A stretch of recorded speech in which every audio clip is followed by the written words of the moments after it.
very dark, divisive,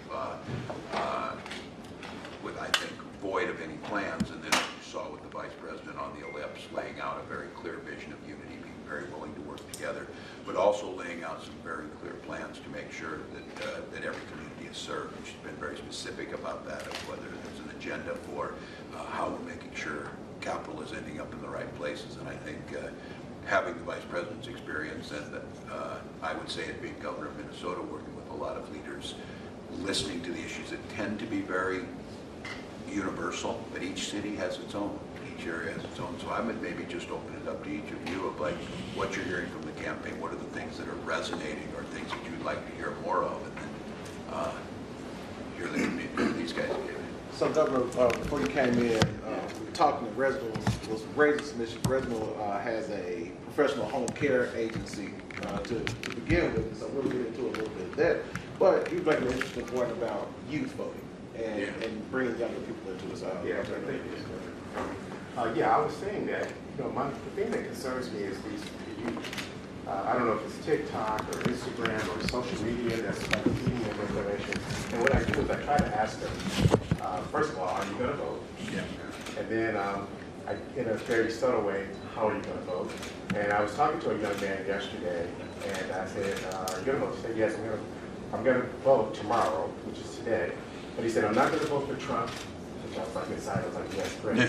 But he said, but I can't vote for Kamala either. And I said, why? He said, well, I've had issues with the criminal justice system all my life, and she represents that.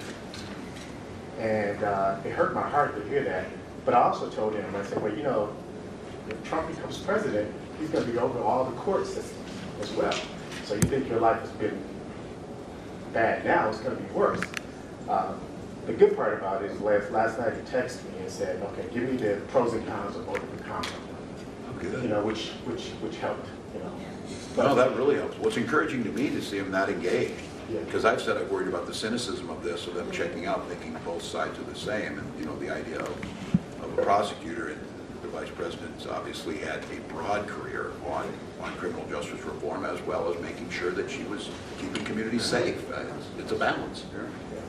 That's good to hear. I appreciate though that they're out there, they're thinking about it, they're going to go, and hopefully when they hear the options here are going to be much better. And I think that agenda, we talk about this too, it starts way before that interaction with the criminal justice system. It starts with early childhood, it starts with job opportunities, it starts with home ownership. We often talk about that. I said I really appreciate the Vice President focusing on those early opportunities and the access to capital. I think you hear too much of this, and I think having a leader like the Vice President, communities know what they need. What they don't need is gatekeepers, and they don't need folks stopping the capital from getting to them, because community leaders know it. We really learned that lesson during COVID, where we turned to communities that knew and were able to build the trust, start looking at how do we move, and her talking about grants to the community for small business ownership and making sure that we're bringing folks in to get their chance. We had this conversation in Wisconsin when we were over in Racine. That's very similar. Absolutely. I appreciate that. You think we got him? I think so. Nice work. He and his wife. Nice work. So, On the topic of opportunity economy and talking about business, so we'll turn to Charity. Charity runs the Michigan Black Business Alliance here in the state, so she has some thoughts this year. Yeah. So you know this one. absolutely. So first, thank you for being here. So the Michigan Black Business Alliance really came out of COVID. So we're about 3.5 years old. We have 1,700 Black-owned businesses across the state. And I myself, even though I run the organization, I'm a small business owner, so I own a cafe on the west side of Detroit.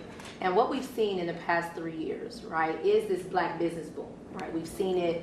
We've seen the SBA loans have doubled to Black-owned businesses. I was thrilled to hear the Vice President announce her policies for small business. You don't often hear that in a presidential campaign, an actual agenda for small business. So I just want to hear more about that, and specifically more about ways in which dollars can flow directly to the hands of small business after we win on Tuesday. Yeah, no, I'll have Brian chime in a little bit here, but you're exactly right. We've seen this. It's always been, and let's just acknowledge this, the systemic barrier to access to capital has been a big problem. We finally had a Black-owned bank in Minnesota where this money was going to start making those loans, and it again, it came out of COVID. What we understood was the trust that was already in the community, the leadership was already in the community, knew who to go to, and we were seeing vaccination rates much higher. And we knew we needed to make very specific decisions in that, where we were delivering vaccines to communities. And when people ask, why are more vaccines going here? Because they die at a higher rate. The same thing with this is, why are resources going here? Because they have been underserved. And I think this, whether it's the $20,000 grants that go in there, forgivable grants, forgivable loans, and then the $50,000 tax credit.